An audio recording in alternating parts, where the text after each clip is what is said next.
In this lecture, I'm going to explain the default conventions built into Entity Framework and show you how to override them using data annotations.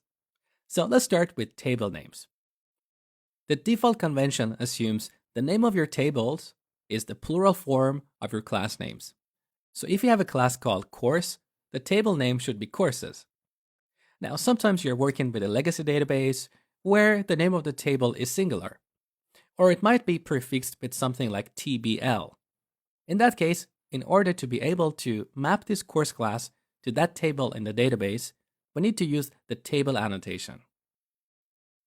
So this is just an attribute that we apply on the class, and we pass the name of the target table in the constructor. Now, the default convention assumes your database objects are in the DBO schema. If this table is in another schema, you can specify it here. Next, column names. So the convention assumes that the name of columns are the same as properties in your classes. Again here, let's assume we are working with a legacy database and we need to override the convention. So we can use the column attribute or annotation like this. Now we can optionally specify a type name. By default, strings are mapped to nvarchar. If you don't want that, you can override it here. Next, primary keys.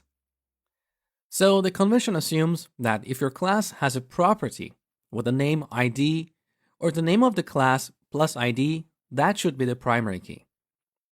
It assumes it's an integer and an identity column. Now, this is a good convention and it works in most cases. But there are cases like the example here that it doesn't work. So imagine this property belongs to a class called book. Each book has an ISBN, which is a unique identifier for that book. And it's not an integer. It's a string.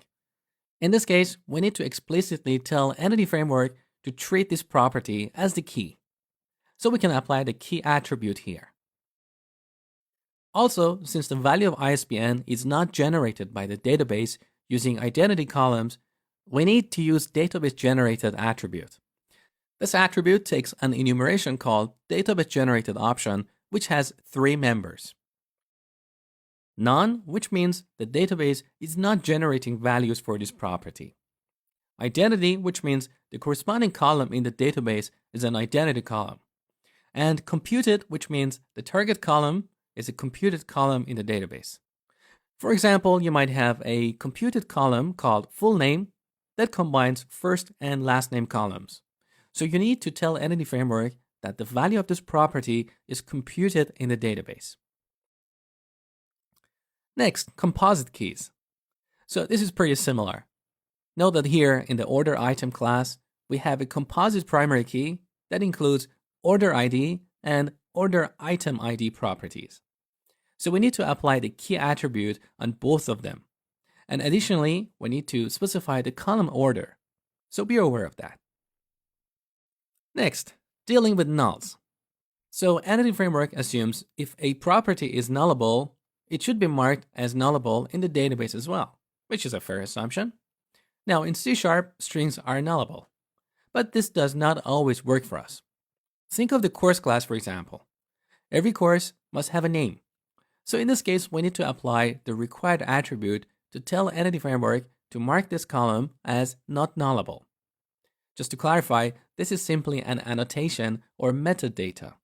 It doesn't stop you from assigning null to this property in your C# code. But at runtime, when you try to save a course object, you're going to get a runtime exception from the database telling you that the name column cannot accept null. Here is another example. Each course has an author. So the author property is of type author and it's nullable. But in the real world, every course must have an author. So again, we need to use the required attribute here. Next, length of strings. So if you have a string property, Entity Framework assumes your database column is of type nvarchar of max. If you want to change the length of your column, you should use the max length attribute. So here we are limiting the length of name to 255 characters. Again, similar to nulls, this does not stop you from assigning a longer string to the name property in your code. It's just going to cause a runtime exception. Next, index. You can add an index on a property by simply using the index attribute. You can optionally set is unique equal to true to ensure that property or column is unique.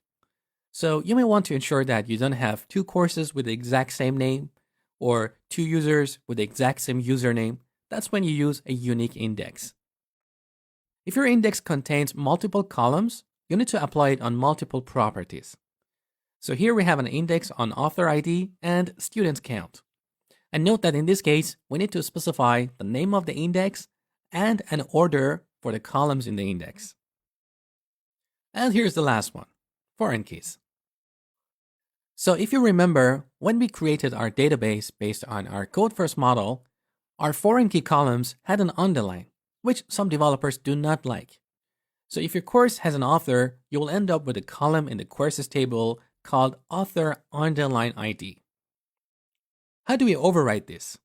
Well, first you need to add a foreign key property in your model with the desired name. So here we add author ID. Now we need to link this property to the author property, which is a navigation property.